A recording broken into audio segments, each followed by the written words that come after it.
ও নজনেরা, যুবকেরা, ছেলেরা, বাচ্চারা, পর্দানিশীরা, মা বোনেরা, আল্লাহ নবী দোজানের বাদশাহ হাবিবুল্লাহকে, নবী জনাবে মুহাম্মদুর রাসূলুল্লাহকে সাল্লাল্লাহু আলাইহি ওয়াসাল্লাম নবী আমার পাক জবানে জানিয়ে দিলে, ও আমার সাহাবীরা, আমি রাসূলুল্লাহ জানিয়ে দিলাম, যখন মানুষের দৈনন্দিন জীবনের জীবিকা বানিয়ে ফেলবে, হারাম জিনিসগুলো তাদের জীবন সঙ্গী বানিয়ে ফেলবে, পৃথিবীর জমিনে মদ, জুয়া, জেনা, ব্যভিচার শরিয়ত যেটা হারাম করে দিয়েছে, আমার উম্মতিরা সেটাকে হালালের মতো ইউজ করবে।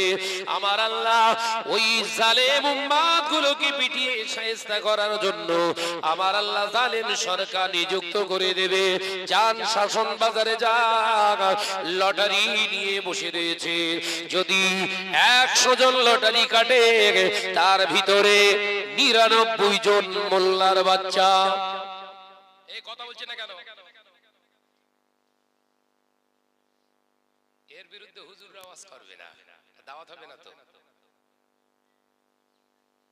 আরে হুজুরদের জব যত মৌলানা মৌলী সাহেবের ছেড়ে দেওয়া সব আমি ধরি, ওইগুলো আমি করব।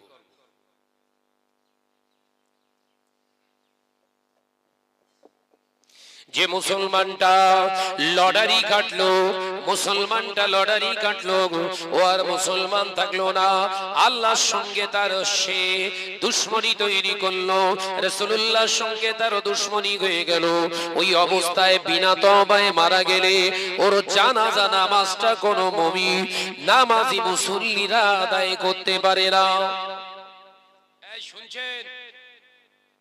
ওই লটারি খোরটাই আবার একটা মসজিদে টাকা দেবে, মোটা টাকা যদি দেয় 50,000 টাকা, নারে তাকবীর, আল্লাহু আকবার, জিন্দাবাদ, জিন্দাবাদ। লটারি খোরকে জিন্দা রাখতে চাইছে। এ হুজুরও কবর, এ হুজুরির কবরে বাস পড়বে। এই কথা বুঝতে পারছেন না? কার নামে তাকবীর দাও তুমি? হারামখোরের নামে? শরীয়তের কোন জায়গায় পেয়েছো হারামখোরের নামে তাকবীর দিতে হবে? হারামখোর জিন্দাবাদ, লটারি খোর জিন্দাবাদ। তার মানে কি লটারি খোর আরো ভরবে না কমবে? জোরে বলেন না। যে হুজুর জানে না কার বিষয়ে জিন্দাবাদ দিতে হয়, আর হুজুর রাগ হচ্ছে নাকি? দাওয়াত দিয়ে ফেলেছিস বাপ, সহ্য করতে হবে, কিছু করার নেই। হ্যাঁ,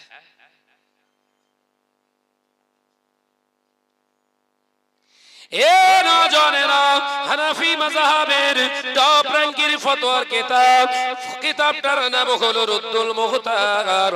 ওই রুদ্দুল মুহতারের কিতাবের ৫ম খণ্ডের ভিতরে হানাফি মাযহাবের টপ র্যাঙ্কের একজন স্কলার নাম আল্লামা শেখ জয়নুল আবেদিন রাহমাতুল্লাহ আলাইহি হুজুর পরিষ্কার ভাবে লিখে, ওই মুসলমানটা, যে মুসলমানটা লটারি কাটলো, সে যদি বিনা তওবায় মারা যায়, কোন মুসলমানের কবরস্থানে দাফন করা যায় না, ওর কোন অর্থ কোন দিনের কাজে লাগানো যাবে না।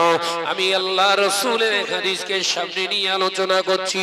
আল্লামা শেখ হযরতে জয়নুল আবেদিন রাহমাতুল্লাহ আলাইহি হুজুর কিতাবের ভিতরে লিখছে, ও মারা গেলে ওর জন্য নাজাতের দোয়াও করা যাবে না। লটারি খোর, লটারি খোর এলাকায় ভরেছে না কমেছে বাপ? জোরে বল, জোরে বল।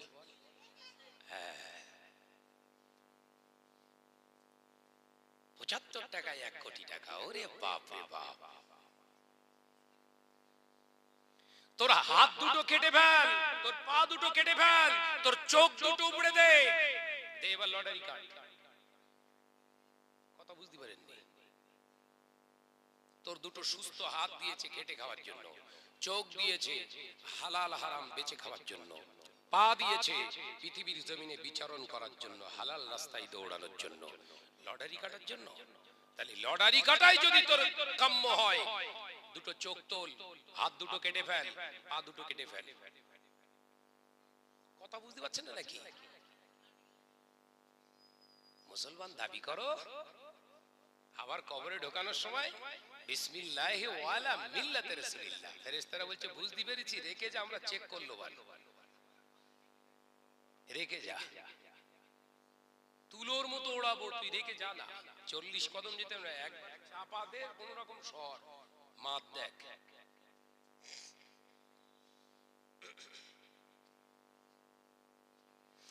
এ নজরেরা, যুবকেরা, ছেলেরা, বাচ্চারা, আল্লাহ নবী দোজানের বাদশাহ হাবিবুল্লাহকে, নবী জনাবে মুহাম্মদুর রাসূলুল্লাহকে সাল্লাল্লাহু আলাইহি ওয়াসাল্লাম পাক জবানে জানিয়ে দিলেন, আর রাসূলুল্লাহ ইয়াদখুলুল জান্নাহ কাতা আও কামা ক্বালা আলাইহিস সালাম। ও বাবা সাহাবীরা, আমি রাসূলুল্লাহ জানিয়ে দিলাম, দু চরিত্রা মানুষ কোনদিন জান্নাতে যেতে পারবে না। রাসূলুল্লাহ জানিয়ে দিলেন, দু চরিত্রা কাদের বলা হয়? আরবি শব্দ কাত্তাত শব্দের অর্থ হলো দোগলাপনা, যে মুখে বলে আল্লাহ আমার রব, অথচ 100 টাকায় লটারি কেটে করতে যায় সব। কথা বুঝতে পারছেন না নাকি? এই বস বোঝা যাচ্ছে? বোঝা যাচ্ছে না? না বুঝতে পারলে বলবেন, এর থেকে আরো গোদা বাংলা আছে আমার কাছে।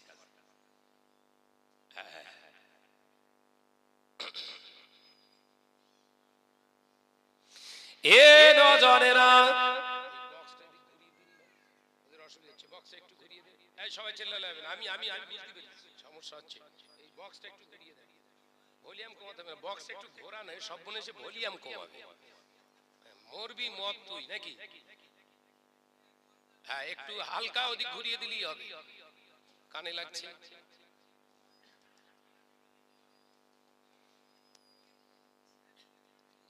আরো এদিক ঘোরাচ্ছি, এই দুজন ধর, দুজন ধর, ওর সহযোগিতা কর না রে বাবা।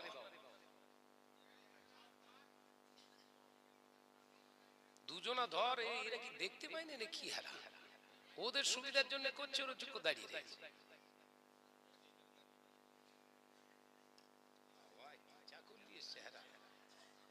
জন্মের কালো, জন্মের চাঁদে দেয়, হুজুরিরা জন্মের খাও।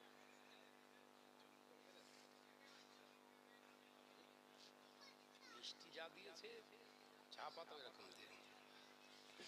দরুদ শরীফ আল্লাহুম্মা। আর কিছু লাগবে না, হয়ে গেছে, কাজ হয়ে গেছে। এবার ঠিক আছে তো? হ্যাঁ। ওয়া আলা আলি।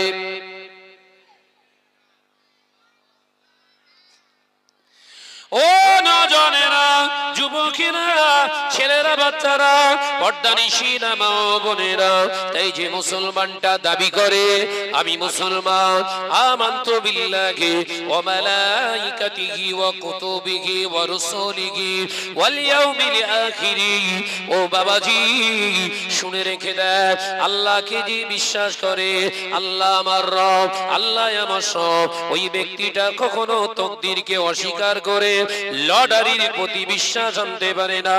ওটা ওর জন্য হলো খারাপ। আল্লাহ নবী পাক জবানে জানিয়ে দিলেন, ও আমার সাহাবীরা, এমন একটা সময় আসবে যেদিন দেখতে পাওয়া যাবে আমার উম্মতিরা আল্লাহর প্রতি বিশ্বাস ছেড়ে দিয়ে দুনিয়ার মানুষের প্রতি বিশ্বাস স্থাপন করবে। ওই সময় আমার আল্লাহ ঘন ঘন গজব দিয়ে মারবে। পৃথিবীর জমিনে মহামারী হবে, মহামারীর পরে ভূমিকম্প দেবে, আবার ঘূর্ণিঝড় হবে, পৃথিবীর জমিনে আসমানে মেঘ জন্মাবে, সবাই মনে করবে বৃষ্টি হবে, কিন্তু না, আসমান থেকে আমার আল্লাহ বিভিন্ন রকমের পাথর ছুঁড়ে মারবে। সবে তো শুরু, দাঁড়া। মহামারী হয়ে গেল, এই 8 দিন আগে 4টে দেশে একসঙ্গে ভূমিকম্প হয়েছে। বড় বড় বিল্ডিং এর মালিকরা সব শুয়ে রয়েছে, সব নিচে। যত হারামিপানা করবে তত খারাপই ডেকে আনবে, সব এই 2 হাতের কামাই। ওই জন্য কাউকে দোষ না দিয়ে নিজে ভালো হও, কাউকে খারাপ না বলে নিজে আগে ভালো হও। মনে করছে দাড়ি রেখেছে, হজ করেছে, হাতে একটা তাসবিহ নিয়ে আল্লাহ আল্লাহ জিকির করছে, মানে আমার মতো ওলি আর কেউ নেই। শয়তানের পাক্কা ভাই, পাক্কা শয়তানের ভাই একদম।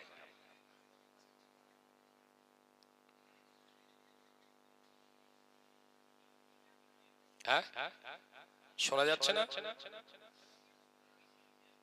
তাহলে এইটাকে একটু এদিকে বেঁকিয়ে দাও।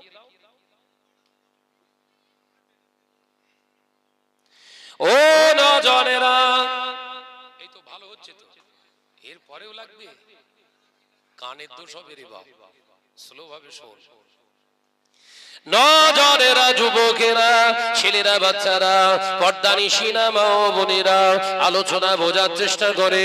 আল্লাহ নবী দো জানের বাদশাহ হাবিবুল্লাহকে, নবী জনাবে মুহাম্মদুর রাসূলুল্লাহকে সাল্লাল্লাহু আলাইহি ওয়াসাল্লাম পাক জবানে জানিয়ে দিলেন, নামাজ পড়বে উম্মত, রোজা করবে উম্মত, যাকাত দেবে উম্মত, হজ করবে উম্মত, দাড়িওয়ালা টুপিওয়ালা হবে।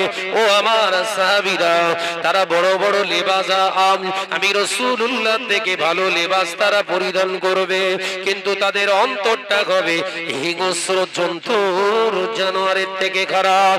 ও আমার সাহাবীরা, আমি রাসূলুল্লাহ জানিয়ে দিলাম, ওই সময় দেখতে পাওয়া যাবে পৃথিবীর জমিনে মেরে নেওয়া, কেড়ে নেওয়া, ভাগরা করা, সমাজের বুকে অন্যের হক ফাঁকি দেওয়া, পৃথিবীর জমিনে আমানাতের খেয়ানত করা, আমার উম্মতের ভিতরে প্রফেশনাল বানিয়ে ফেলবে। ওটাই তাদের জীবিকা মনে করবে। কারোর হক ফাঁকি দিয়ে বড় হওয়াটা গর্বের মনে করবে। পৃথিবীর জমিনে হারাম খাবার পরেও অনুশোচনা থাকবে না ওদের অন্তরে। ওদের অন্তরে আরো আগ্রাসী মনোভাব তৈরি হবে, আরো হারাম খেতে পারলে ভালো হতো। সমাজে চলছে না চলে না জোরে বলে? আগ্রাসী মনোভাব আমাদের ভিতরে ঢুকে গেছে। গরিবের পাওনাটা দিচ্ছে না। এই আবার ছোট ভাইয়ের মতো আব্দুল মুহিত সাহেব বলল না, যাকাত 50,000 টাকা যাকাত হয়েছে, যাকাত আদায় করছে, লুঙ্গি বিতরণ করেছে।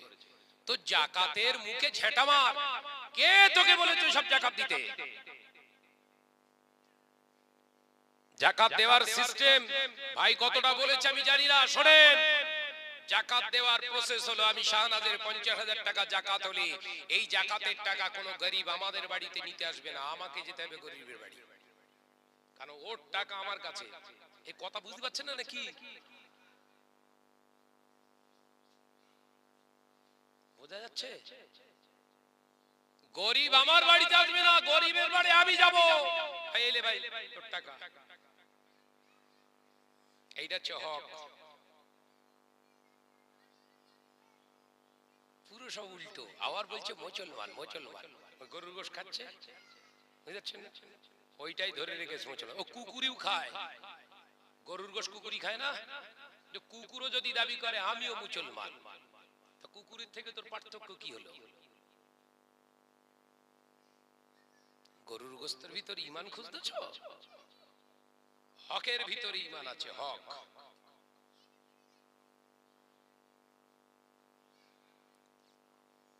যাকাতের টাকা আপনার কাছে 2 টাকা থাকলে ওই টাকা কেউ নিতে আসবে না, এটা মাথার ভিতরে ঢুকুন। গরিবের টাকা আপনার কাছে, আপনার টাকা গরিবের কাছে নয়। যাকাত আপনার টাকা, তো গরিবের টাকা। যাকাত আপনি দান করছেন না, ওটা তার পাওনা টাকা। অনেকেই হচ্ছে যাকাত দিচ্ছি মানে বিরাট দান করছি, ও ঝাঁটা খাবে, তোমার খাবে শিওর। যাকাতের টাকা দান নয়, ওটা হচ্ছে তার হক, পাওনা। ওর আসার আগে ওর বাড়িতে যাও, ভাই এই টাকাটা। কোথা ছেলের শাড়ি কিনে 500 শাড়ি কিনে বিতরণ করছে, 2 তলা ঘর, বিরাট কোটিপতি, 500 শাড়ি বিলি করতে বলছে, একদম যাকাত সাফ। ওর কবরে সেকেন্ডে সেকেন্ডে বাস পড়বে।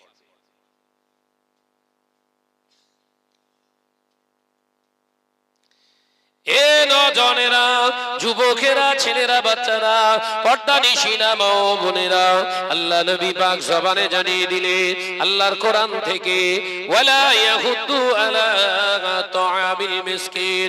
পৃথিবীর জমিনে তারা ক্ষতিগ্রস্ত হয়ে যাবে। যারা এতিম মিসকিনের প্রতি ভৎসনা করেছে, আমি আল্লাহ পাক জানিয়ে দিলাম, এতিম মিসকিন গরিব ওদের বাড়ি আসতো, ভৎসনা করতো, রাগ দেখাতো, রাগ দেখিয়ে তাদেরকে তাড়িয়ে দিত, মুখ করতো, আমি আল্লাহ তাআলা জানিয়ে দিলাম ওরা ধ্বংস হয়ে যাবে। ও নওজওয়ানেরা, যুবকেরা, ছেলেরা, বাচ্চারা, কান খুলে শুনে রেখে দেন। আল্লাহ বললেন ফাওয়াইলুল লিল মুসাল্লিন, ওই নামাজি হওয়ার পরেও মার খাবে। আল্লাহ বলছে নামাজ পড়ছে কিন্তু ওর বাড়িতে এতিম মিসকিন আসতো, ভৎসনা করতো, এই যখন তখন ঢুকবি, সময় নেই তোর, এরকম করে না, করে না, এই জোরে বলে।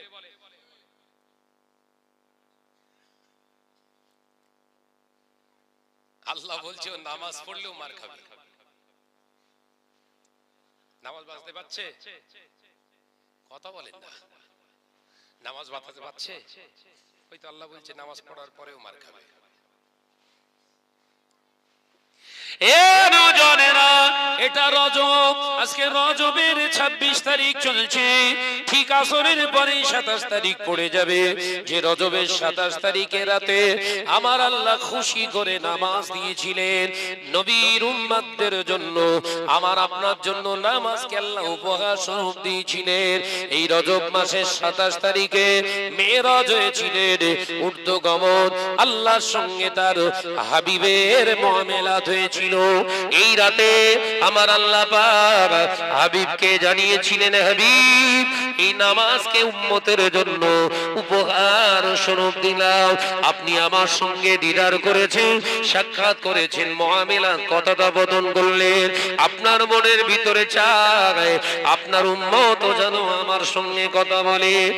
আল্লাহ, এ আমার হাবিব, জান জান, আমি আল্লাহ বলছি, আসসালাতু মিরাজুল মুমিনিন, ওরা যখন নামাজ আদায় করবে ওই নামাজটাই হবে আমি আল্লাহর সঙ্গে সাক্ষাৎ। একবার জোরে বলেন, আর একটু জোরে বলেন। নামাজটাই হলো মুমিনের জন্য মেরাজ। একবার জোরে বলেন। এসব দাঁড়িয়ে রয়েছে কেন ভাই? ভেতরে ঢোকো, এসো, রাস্তা জাম করছো কেন? ভিতরে এসো, ভিতরে এসো, এই সাইড দিয়ে ঘুরে, এই দিকটা খালি, দাঁড়াতে দেবো না ওখানে, ওয়াজ কিন্তু ঘুরবে এবারে দিকে, ভিতরে ঢুকতে হবে ভাই, নইলে ওয়াজ ঘুরবে। আল্লাহ কি, আমি অন্য মানুষ, একদম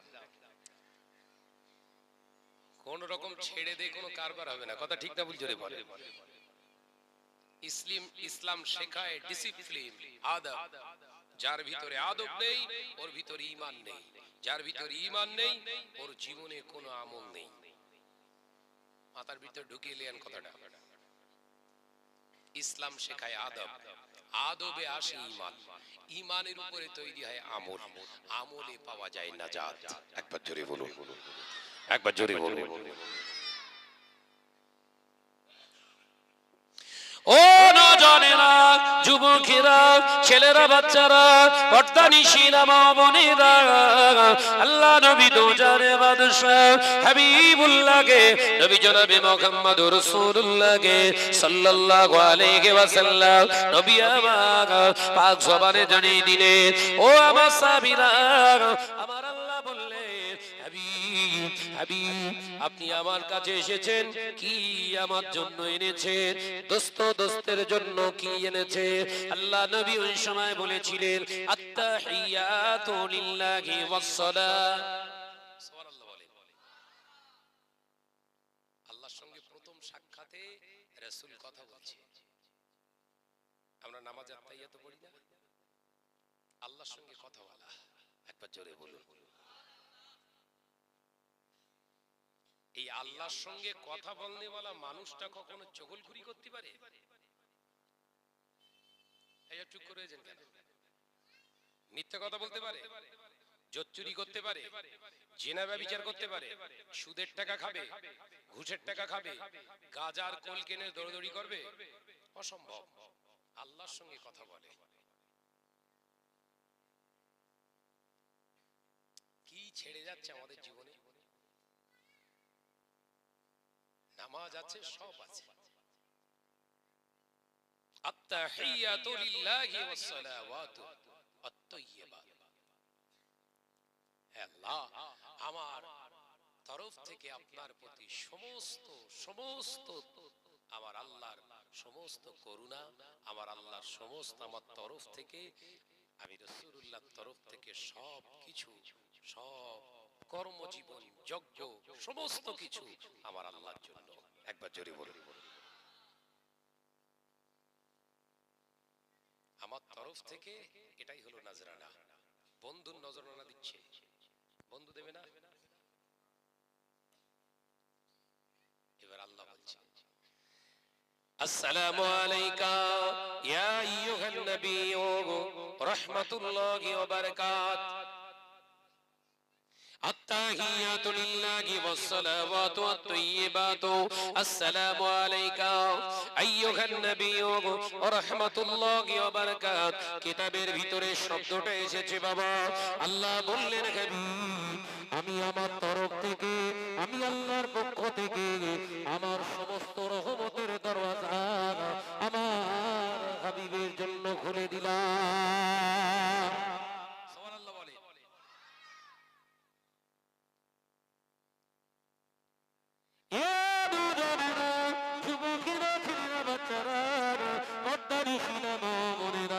ওই সময় দেখতে পাওয়া যায় আসসালামু আলাইনা ওয়া আলা ইবাদিল্লাহিস সালিহিন। সমস্ত মালায়েকা ফেরেশতারা আওয়াজ দিয়ে উঠলেন, সমস্ত ফেরেশতারা আল্লাহ দরবারে শুকর আদায় করে বললেন, হাবিবের উপরে শুধু রহমত নয়, তার উম্মতদের উপরে আল্লাহর সমস্ত করুণা রহমত অবতীর্ণ হয়ে যায়। আসসালামু আলাইনা ওয়া আলা ইবাদিল্লাহিস সালিহিন। সমস্ত সৎ নেক বান্দাদের উপরে আল্লাহর রহমত থাকবে। একবার জোরে বলুন। গাঁজাখোরের উপরে, মদখোর, জিনাখোর, দাঁড়িয়ে দাঁড়িয়ে পেচ্ছাপ ফেরা, রহমত থাকবে। চালাকি খুঁজে পাওনি, ওয়ালা মিল্লাতে রাসূলুল্লাহ, জীবনে মুতে পানি নেই। হ্যাঁ, ও নওজওয়ানেরা, যুবকেরা, ছেলেরা, বাচ্চারা, পর্দানিশীলা মা বোনেরা, ঐক্যপুরের মুসলমানেরা, সোনাটিকারী সোনার চাঁদের মালিকেরা, আলোচনা বোঝার চেষ্টা করো। আল্লাহ নবী দোজানের বাদশাহ হাবিবুল্লাহকে, নবী জনাবে মুহাম্মদুর রাসূলুল্লাহকে সাল্লাল্লাহু আলাইহি ওয়াসাল্লাম খবরে জানিয়ে দিলে, ও আমার সাহাবীরা, এমন একটা সময় আসবে যেদিন দেখতে পাওয়া যাবে পৃথিবীর জমিনে আমার উম্মতেরা বড় বড় লেবাস, দামি দামি পোশাক পরিধান করবে, তারা তাদের কথা হবে নবী আলাইহিস সালামের মতো, তাদের অন্তরটা হবে হিংস্র জন্তুরের ন্যায়। ও সাহাবীরা, ওই সময় দেখতে পাওয়া যাবে পৃথিবীর জমিনে আমার আল্লাহ মহামারী নাযিল করবে।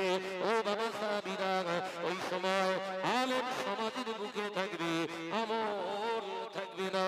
ওই সময় দেখতে পাওয়া যাবে উম্মতের ঘরে ঘরে সুদের টাকা বাসা বাঁধবে, মুসলমান সুদখোর হয়ে যাবে। আর এই সুদের টাকা খাওয়ার কারণে মুসলমানের ঘর থেকে আমার আল্লাহ চিরতরে তিনটি নিয়ামত উঠিয়ে নেবে। কটা? সুদের যারা দ্বারস্থ হয়েছে, সুদ লেনদেন করে, খায় এবং দেয়, এদের ঘর থেকে তিনটে নিয়ামত আল্লাহ উঠিয়ে নেবে। কটা বলি? দেখেন যদি মেলে তাহলে জানবেন ভেতরে মাল ঢুকে বসে আছে। খান কিনা ওটা আপনার বিবেচ্য বিষয়, আপনি বিবেক দিয়ে বোঝেন। কিন্তু তিনটে নিয়ামতের কথা বলছি, যদি আপনার ঘরেতে না থাকে, একটা আছে দুটো নেই, দুটো আছে একটা নেই, তাহলে জানবেন ভেতরে গন্ডগোল ঢুকিয়েছে। এক নম্বর নিয়ামত, ও বাবা সাহাবীরা, আমি রাসূলুল্লাহ জানিয়ে দিলাম, ওই যে ঘরে সুদের টাকা ঢুকে, হারামের জিনিস ঢুকে যায়, ওই ঘরেতে স্বামী স্ত্রীর ভিতরে আর বনিবনত থাকে না, স্বামী স্ত্রীর ভিতরে অশান্তি লেগে থাকে,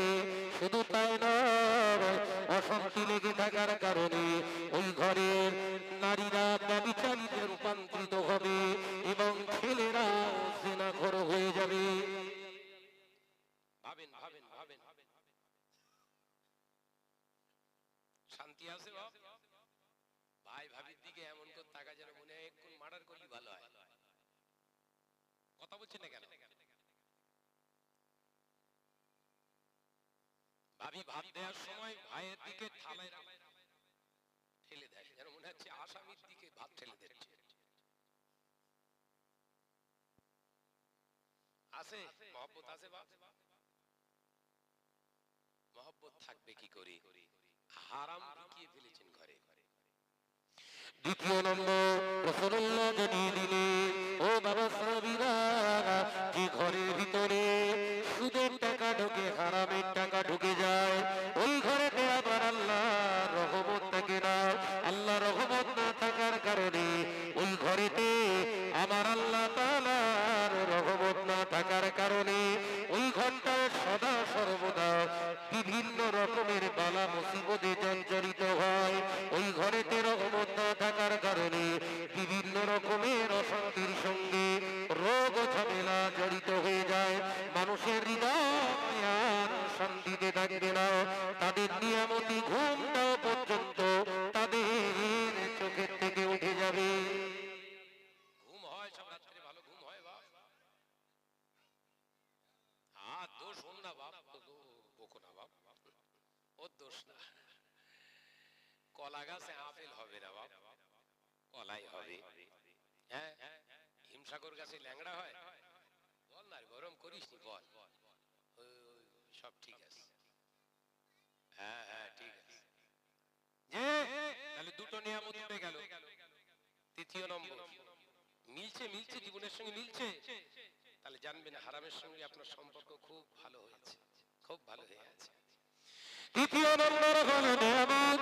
আল্লাহ নবী জানিয়ে দিলেন, হারাম খাওয়ার কারণে হারামের দেহের শক্তি, বীর্য, রক্ত তৈরি হয়েছে, আর ওই রক্ত, ওই বীর্য দিয়ে সন্তান জন্ম হওয়ার কারণে ওই হারাম পয়দাসী সন্তানটা মা বাপকে আর সম্মান করবে না, মা বাপকে কোনোদিন ওরা মানবে না।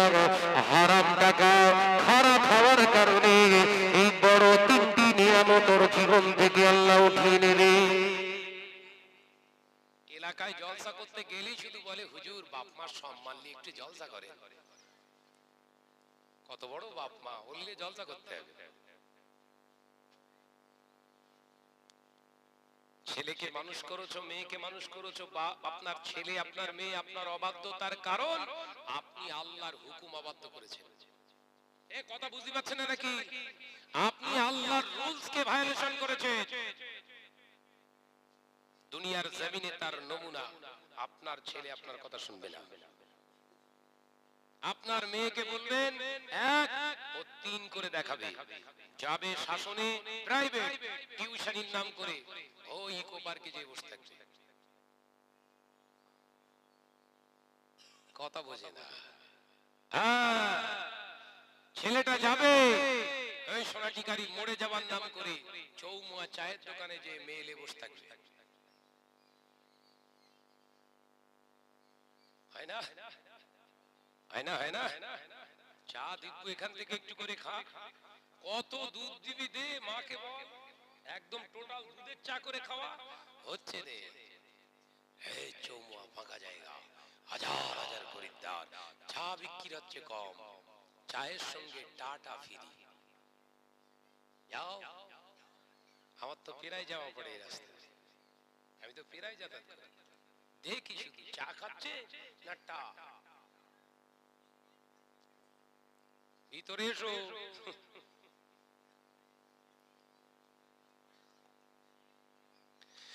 ও নওজওয়ানেরা, যুবকেরা, ছেলেরা, বাচ্চারা, পর্দানিশীরা, মা বোনেরা, আল্লাহ নবী দো জানে বাদশাহ হাবিবুল্লাহকে, নবী জনাবে মুহাম্মদ রাসূলুল্লাহকে সাল্লাল্লাহু আলাইহি ওয়াসাল্লাম নবী আমার পাক জবানে জানিয়ে দিলেন, ওই সময় দেখতে পাওয়া যাবে পৃথিবীর জমিনে ঘরে ঘরে জেনা ব্যভিচার হবে, সুদের টাকা মুসলমানেরা ভোগ করতে শুরু করবে, যার কারণে ঘরের বিবিটা পরকীয়ায় লিপ্ত হবে, ঘরের স্বামীটা পরকীয়ায় লিপ্ত হয়ে যাবে। ওই সময় দেখতে পাওয়া যাবে যখন মুসলমানের ঘরে হারামের টাকা বাসা বেঁধে ফেলবে, ওই সময় জিনা ব্যভিচার যারা জালেমেরা এই জিনা করার জন্য আইন পাস করবে। আমাদের 2019 সালে আইন পাস হয়ে গেছে, ঘরের বউটা যদি তোমার ফেলে রেখে তোমার ঘরে খাওয়া দাওয়া করে আরো 2-4টে পুরুষের সঙ্গে অবাধ মেলামেশা করতে চায়, কোনো অসুবিধা নাই। আমরা অ্যাসেম্বলিতে আইন পাস করে দিয়ে দিলাম, পরকীয়া বৈধ। আইন শুনেছেন? ভারতবর্ষে আইন পাস হয়ে আছে, বলো পরকীয়া বৈধ। মানে তোমার বিয়ে করা বিবি আরো 2-10টা ছেলের সঙ্গে হুপিং কল করবে। ভারত সরকার বলছে কোনো অসুবিধা নেই, চালাও, তোদের পাশে কেউ থাক না থাক আমরা আছি। আবার এই 2022 সালে একটা অ্যাসেম্বলিতে পাস হয়েছে আইন, এই শুনছেন তো নাকি? 2022 সালে আবার একটা আইন পাস হয়েছে, ওটা আপনারা জানেন না, আমি বলে দিয়ে যাচ্ছি। শাসন থানা তো আপনাদের, জিজ্ঞাসা করে নেবেন আইসি কে যে শাহনাজ ভাই বলে গেছে এটা ঠিক না ভুল। 2022 সালে নভেম্বরে একটা আইন পাস হয়েছে অ্যাসেম্বলিতে। কি আইন জানেন?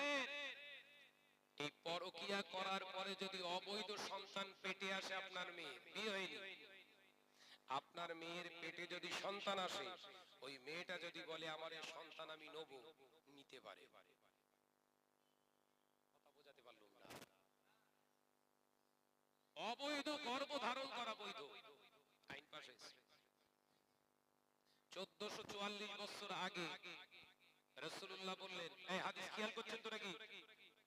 কত বছর আগে? 1444 বছর আগে রাসূল বললেন, সুদের টাকা ঘরে ঘরে যাবে, জিনা ব্যভিচার হবে, স্বামীও জিনা করবে, স্ত্রীও জিনা করবে। তখন সরকারি ভাবে আইন পাস করা হবে, জিনা করা বৈধ। এই তো পরকীয়া আইন পাস হলো 19 সালে। রাসূলুল্লাহ আবার একটা কথা বললেন, তখন দেখতে পাওয়া যাবে অবৈধ সন্তানের সংখ্যা বেড়ে যাবে, হারামের সংখ্যা বেড়ে যাবে। তখন এই সমাজে ইসলামটা লাঞ্ছিত হবে। ইসলাম লাঞ্ছিত হবে কখন? হারাম সন্তানের জন্ম যখন বেশি হবে। কোরআন অপমানিত হচ্ছে, ইসলাম অপমানিত হচ্ছে, রাসূল অপমানিত হচ্ছে। হে মুসলমান, পৃথিবীর জমিনে তুমি কার জন্য লড়ো? তোমার ঝান্ডা তো একটাই হওয়ার দরকার ছিল, মুসাল্লা। তোমার তো পার্টি একটাই হওয়ার দরকার ছিল, নামাজ পার্টি। তুমি চিল্লাও এ ভাই, সে দাদা, ও হুজুর, কি তোমার দরকার আছে?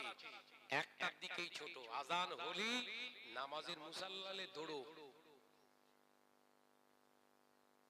পৃথিবীর নেতা মন্ত্রী, পৃথিবীর জমিনে যত এমএলএ, প্রধান, মেম্বার সবাই আছে। আমি কোন পার্টির এন্টি কথাবার্তা কোন স্টেজে বলি না। আমার জাত ঈমান হারা হয়ে যাচ্ছে, ঈমানকে স্বতঃস্ফূর্তভাবে সতেজ করুন। ঈমানের দাওয়াত দিয়ে যাচ্ছি, ভাববেন না পার্টির আলোচনা করছি, বোঝানোর জন্য বলছি। নেতা মন্ত্রী, এমএলএ, মেম্বার, প্রধান সবাই বলে আমি উন্নয়ন ঘটিয়ে দেবো। ওকে জিজ্ঞাসা করুন তো ওই মেম্বার সাহেবকে, প্রধানকে, যে ভাই তুই কদিন বাঁচবি একটুখানি আমাদের বল দিন।